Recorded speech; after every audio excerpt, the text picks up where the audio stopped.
नमस्कार दोस्तों, एक बार फिर से आप सभी दोस्तों का आपके अपने YouTube चैनल यू एंड वीडीवी पर बहुत बहुत स्वागत है। दोस्तों, आज के मुख्य समाचार, दिन भर की बड़ी खबरें हैं, आप लोगों के बीच में लेकर के हाजिर हैं। एक एक करके चलेंगे, देश दुनिया की सभी बड़ी अपडेट्स आप तक आगे इसी वीडियो के माध्यम से पहुंचाएंगे। तो वहीं दोस्तों, खबरों की तरफ चलने से पहले आप लोगों से एक छोटा सा निवेदन है कि आप लोगों के सामने एक यहाँ पर तस्वीर है जिसमें पूर्व प्रधानमंत्री डॉक्टर मनमोहन सिंह की तस्वीर है और इसमें पूछा गया है कि क्या मैं मोदी से बेहतर था। अपनी राय जरूर बता सकते हैं कि आप लोगों के अनुसार प्रधानमंत्री मोदी एक अच्छे प्रधानमंत्री हैं या फिर पूर्व प्रधानमंत्री डॉक्टर मनमोहन सिंह। अपनी राय जरूर बताइएगा। आप लोगों की जो भी राय हो कमेंट बॉक्स में कमेंट कीजिएगा। दरअसल दोस्तों, पहली बड़ी खबर जान लेते हैं। राहुल गांधी का पीएम मोदी पर तंज, बोले गंगा से दिखता हर सब, कहता है उसी रेत में सर दफनाए मोदी सिस्टम रहता है। आप लोगों को दोस्तों बताते चले, राहुल गांधी ने प्रधानमंत्री मोदी पर तंज कसा है। कांग्रेस के पूर्व अध्यक्ष राहुल गांधी ने गंगा में बहते शव को लेकर के प्रधानमंत्री नरेंद्र मोदी पर निशाना साधा है। राहुल गांधी ने ट्वीट किया, गंगा माँ की रेत से दिखता हर सब का कपड़ा, कहता है कि उसी रेत में सर दफनाए मोदी सिस्टम रहता है। दरअसल दोस्तों, राहुल गांधी ने यहां पर आरोप लगाया है कि कोरोना से इतनी मौतें हो रही हैं लेकिन मोदी सरकार अपनी आंखें मूंदे हुए है। भाजपा को सिर्फ प्रधानमंत्री मोदी की छवि की ही चिंता है। तो वहीं इससे पहले राहुल गांधी ने केंद्र सरकार की नीति को लेकर के भी यहां पर निशाना साधा था और कहा था कि मोदी सरकार की यही नीति है कि ध्यान भटकाओ, झूठ फैलाओ, शोर मचा करके तथ्यों को छुपाओ और लोगों को लड़ा दो। इसी पूरी नीति पर भाजपा काम करती है, ये यहां पर कहना है राहुल गांधी का। आप लोग सहमत हैं राहुल गांधी से या नहीं? अपनी राय जरूर बता सकते हैं कमेंट बॉक्स में। अगर सहमत है तो वीडियो को लाइक कीजिए, अपना समर्थन दर्ज करवाइए। एक और बड़ी खबर जान लेते हैं। किसानों और विपक्ष के दबाव के बाद झुकी है मोदी सरकार। खाद की कीमतों पर कांग्रेस के घेरने पर सरकार ने बढ़ाई सब्सिडी, अब 1200 रुपए में ही मिलेगी डीएपी की बोरी। कोरोना महामारी के संकट के बीच खाद के दामों में बेतहाशा बढ़ोतरी पर कांग्रेस के द्वारा लगातार घेरे जाने के बाद सरकार ने एक तरह से फैसले पर यू टर्न ले लिया है। कांग्रेस के चौतरफा दबाव के बीच केंद्र सरकार ने किसानों के खाद पर सब्सिडी बढ़ाने का फैसला किया है।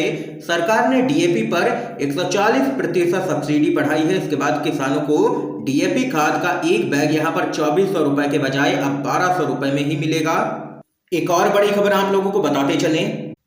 उत्तराखंड से बड़ी खबर है। बीजेपी के विधायक से बोले हैं ग्रामीण वोट मांगने मत आ जाना। जी हां दोस्तों, आप लोगों को बताते चलें, जनता की नाराजगी को भांपने के बाद हाल ही में उत्तराखंड में मुख्यमंत्री बदलने वाली बीजेपी को शायद इससे राहत नहीं मिली है, वरना हरिद्वार जिले के एक बीजेपी विधायक पर जैसे आरोप उनके निर्वाचन क्षेत्र के लोगों ने लगाए हैं और उनका घेराव किया है, ऐसा देखने को नहीं मिलता।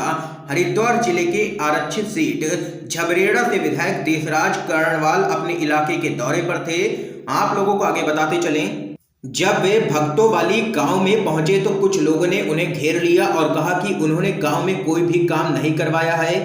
तो वहीं विधायक के घेराव के दौरान एक ग्रामीण ने यहां पर गुस्सा जाहिर करते हुए कहा कि विधायक जी, आपके पद का सम्मान है, बस जिस दिन आप विधायक पद से हट जाओगे और दोबारा वोट मांगने आओगे तो गैलरी में लट रखा है, इस बात को ध्यान में रखना। ग्रामीणों ने कहा कि सिर्फ आपके पद की ही गरिमा है, वरना आप कुछ भी नहीं हैं और आप छिदने लायक आदमी हो।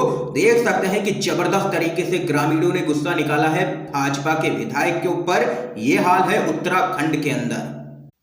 इस बीच अगली बड़ी खबर आप लोगों को बताते चलें। बीजेपी की मुश्किलें चौतरफा बढ़ी है। संबित पात्रा, स्मृति ईरानी, बीजेपी के अध्यक्ष जेपी नड्डा की बढ़ सकती है मुश्किलें। कोविड टूल किट का मामला कांग्रेस के जाली लेटर हेड पर बना है। ये यहां पर रिपोर्ट के माध्यम से बड़ा खुलासा हुआ है। जिस कोविड टूल किट को कांग्रेस का बताया जा रहा है और जिसे केंद्र सरकार के कई मंत्रियों से लेकर के बीजेपी के बड़े बड़े नेताओं ने शेयर किया था, उसमें अब चौंकाने वाला खुलासा हुआ है। आप लोगों को बताते चले, फैक्ट चेक करने वाली न्यूज वेबसाइट ऑल्ट न्यूज ने तथ्यों की पड़ताल कर कहा है कि उस कोविड टूल किट को जाली लेटर हेड पर बनाया गया है। तो इस जाली लेटर हेड पर किसने इस कोविड टूल किट को तैयार किया और क्यों, ये तो यहां पर पुलिस की जांच के बाद ही पता चलेगा, क्योंकि कांग्रेस पार्टी ने इस पूरे मामले को लेकर के बीजेपी के कई नेताओं के खिलाफ यहां पर एफआईआर दर्ज करवा दी है। आगे आप लोगों को दोस्तों बताते चलें, बीजेपी के आरोपों और कांग्रेस के द्वारा इसे खारिज किए जाने के बाद ऑल्ट न्यूज ने इसके तथ्यों की जांच की है। इसने कथित कोविड टूल किट और सेंट्रल विस्टा पर तैयार दस्तावेजों के लेटर हेड की पड़ताल की है और पाया है कि दोनों दस्तावेजों के लेटर हेड अलग अलग हैं। किसी एक संस्था में तैयार लेटर हेड अलग नहीं होते हैं। कांग्रेस के द्वारा तैयार सेंट्रल विस्टा दस्तावेज के लेटर हेड के ऊपरी हिस्से में एआईसीसी सामान्य तरीके से लिखा हुआ है, जबकि कथित कोविड टूल किट में यह शब्द थोड़ा सा तिरछा है और अलग यहाँ पर है। दोनों ही लेटर हेड पर पेज नंबर भी अलग अलग तरह से लिखे दिखाई देते हैं, जिससे यहाँ पर यह बात तो स्पष्ट हो जाती है कि कांग्रेस के जाली लेटर हेड पर बना है कोविड का टूल किट और भाजपा लगातार यहाँ पर झूठ फैला रही है। देख सकते हैं कि ऑल्ट न्यूज ने बड़ा खुलासा कर दिया है। लोगों का ध्यान कोरोना की तरफ से हटाने के लिए भाजपा ने ऐसी यहां पर चाल चली है और देख सकते हैं कि किस तरीके से प्रधानमंत्री मोदी की छवि चमके, इसलिए कांग्रेस को बदनाम करने के लिए भाजपा ऐसा कर रही है। इस रिपोर्ट के माध्यम से बड़ा खुलासा हुआ है। एक और बड़ी अपडेट जान लेते हैं। गृह मंत्री अमित शाह के गांव का बुरा हाल, 3.5 लाख की आबादी पर सिर्फ 4 सरकारी डॉक्टर, सिर्फ 5 वेंटिलेटर हैं। जी हां दोस्तों, ये तो हाल है केंद्रीय गृह मंत्री अमित शाह के गांव का। इस देश में कोरोना के कहर से चारों ओर त्राहिमाम मचा हुआ है। हर तरफ लाशों का अंबार लगा हुआ है, मौत का मंजर है। तो वहीं आप लोगों को बताते चलें, जिनके सिर पर देश ने इस महामारी से लड़ने की जिम्मेवारी दी हुई है वो बेफिक्र है, क्योंकि वो मौत के सौदागर हैं। उन्हें पता है कि हमारे यहाँ वोट अस्पताल और ऑक्सीजन के लिए नहीं बल्कि धर्म के नाम पर मिलता है। तो वहीं आज बात करते हैं केंद्रीय गृह मंत्री अमित शाह के पैतृक गांव मारसा की। कोरोना काल में क्या हाल है उनके गांव का, आप लोगों को बताते चलें। वैसे मारसा को छोटा शहर भी कह सकते हैं। मारसा की कुल आबादी 3.5 लाख है और अस्पतालों में बेड की संख्या 35 है, यानी कि प्रति 10,000 व्यक्ति पर एक बेड है। ये बेहद ही खतरनाक आंकड़ा है। दुर्भाग्य है कि ये देश के गृह मंत्री का पैतृक गांव है। तो वहीं इसी पूरे मामले को लेकर के पत्रकार अजीत अंजुम ने गृह मंत्री को यहां पर निशाने पर लिया है और कहा है कि गृह मंत्री अमित शाह के गांव मानसा की हकीकत भास्कर के हवाले से सरकारी अस्पताल में ऑक्सीजन की किल्लत, ऑक्सीजन की कमी की वजह से कम मरीजों को भर्ती किया जा रहा है। कोविड सेंटर बंद है, राम भरोसे सरकारी अस्पताल है, बाकी सब चंगा है, पीएम दुखी हैं और शाहकुम हैं। तो ये तो हाल है गृह मंत्री अमित शाह के गांव का। देख सकते हैं कि गृह मंत्री हैं देश के, लेकिन इन्होंने अपने ही गांव को यहां पर स्वास्थ्य सुविधाएं तक मुहैया नहीं करवा पाई हैं। इस खबर पे आप लोग क्या कुछ कहना चाहते हैं जरूर बता सकते हैं कमेंट बॉक्स में अपनी राय। अगली बड़ी अपडेट की तरफ चलते हैं। देश में लोग मरे या जिए, बीजेपी को सिर्फ प्रधानमंत्री मोदी की छवि की ही चिंता है। जी हां दोस्तों, कोरोना पर डैमेज कंट्रोल में जुटी है भाजपा। कार्यकर्ताओं से कह रहे हैं नड्डा जमीन पर उतरिए। आईटी सेल भी छवि चमकाने में जुटा है, लेकिन लोगों की मदद ये भाजपा ही नहीं करेंगे। इन लोगों ने कसम खाई है। कोरोना महामारी के बीच पिछले दिनों कई जगहों पर लोगों ने आरोप लगाया कि सत्ताधारी भारतीय जनता पार्टी के नेता और कार्यकर्ता लोगों के बीच दिखाई नहीं दिए। इसकी वजह भाजपा की खूब आलोचना भी हुई और उनके नेताओं पर संकट के समय लोगों के साथ खड़े नहीं रहने का आरोप भी लगा। इतना ही नहीं, कई जगहों पर तो लोगों ने नाराज होकर के अपने स्थानीय भाजपा सांसद और विधायकों के लापता होने के पोस्टर भी लगा दिए। यहां तक कि प्रधानमंत्री मोदी के भी लापता होने के पोस्टर वाराणसी में लग गए। लोगों की नाराजगी और आलोचना झेलने के बाद अब भाजपा डैमेज कंट्रोल में जुट गई है, क्योंकि लगातार प्रधानमंत्री मोदी की लोकप्रियता देश के अंदर घटती ही जा रही है। ऐसा खुलासा अमेरिकी रिपोर्ट के माध्यम से भी हो चुका है, जिसके बाद यहां पर देख सकते हैं कि भाजपा डैमेज कंट्रोल में जुट चुकी है और यहां पर प्रधानमंत्री मोदी की छवि चमकाने की भी कोशिश लगातार जारी है भाजपा की तरफ से। लेकिन इन भाजपाइयों को लोगों की जान की बिल्कुल भी परवाह नहीं है। लोग मरे या जिए, इन लोगों को कोई भी मतलब नहीं है इस देश की जनता से, क्योंकि ये लोग जानते हैं कि वोट तो हमें हिंदू मुस्लिम करके मिल ही जाना है। ये यहाँ पर बड़ी खबर सामने निकल के आई है। अगली बड़ी अपडेट की तरफ चलते हैं। संबित पात्रा और रमन सिंह के खिलाफ एफआईआर, एनएसयूआई ने की थी शिकायत। जी हां दोस्तों, आप लोगों को बताते चलें, टूल किट मामले में बीजेपी के आरोपों पर पलटवार करते हुए कांग्रेस ने छत्तीसगढ़ के पूर्व मुख्यमंत्री रमन सिंह और बीजेपी के राष्ट्रीय प्रवक्ता संबित पात्रा के खिलाफ एफआईआर दर्ज करवाई है।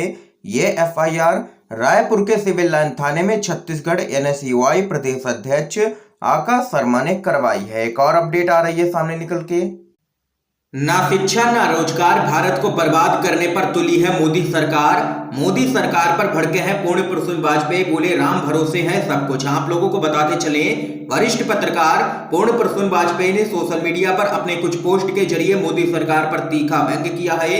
एक के बाद एक कई ट्वीट कर पूर्ण प्रसून वाजपेयी ने कहा है कि देश में ना ही शिक्षा है और ना ही रोजगार, मोदी सरकार देश को बर्बाद करने पर तुली है। तो वहीं दूसरे पोस्ट में मोदी सरकार पर तंज कसते हुए वाजपेयी बोले, राम भरोसे भगवान भरोसे साबित हो गया, ये सिर्फ मुहावरा नहीं है, खोज जारी है, ऐसा कोई बड़ा मुद्दा जो मौत पर भारी पड़ जाए। ये यहां पर घेरा है वरिष्ठ पत्रकार पूर्ण प्रसून वाजपेयी ने केंद्र सरकार को। तो वहीं अगली बड़ी खबर जान लेते हैं। बीजेपी के नेता मुकुल रॉय बुरी तरीके से फंसे, तृणमूल कांग्रेस का बड़ा दावा। मुकुल रॉय ने चुनावी शपथ पत्र में नारदा मामले में आरोपी होने की बात छुपाई है। जी हां दोस्तों, तृणमूल कांग्रेस ने आरोप लगाया है कि पश्चिम बंगाल में हाल में ही हुए विधानसभा चुनाव के लिए नामांकन भरते समय भाजपा के उपाध्यक्ष एवं राज्य के विधायक मुकुल रॉय ने अपने शपथ पत्र में इस बात को छुपाया है कि वह नारदा स्टिंग टेप मामले में आरोपी हैं। तृणमूल प्रवक्ता कुणाल घोष ने आरोप लगाया है कि एक अन्य भाजपा विधायक शुभेंदु अधिकारी ने अपने हलफनामे में नारदा मामले का जिक्र किया, लेकिन उन्होंने यह नहीं बताया कि किन धाराओं के तहत इसे दर्ज किया गया था। घोष ने आगे कहा है कि उम्मीदवार के लिए उसके खिलाफ दर्ज मामलों का हलफनामे में जिक्र करना आवश्यक होता है। मुकुल रॉय ने अपने हलफनामे में नारदा मामले को पूरी तरह से छुपाया। तो वहीं एक और बड़ी खबर जान लेते हैं।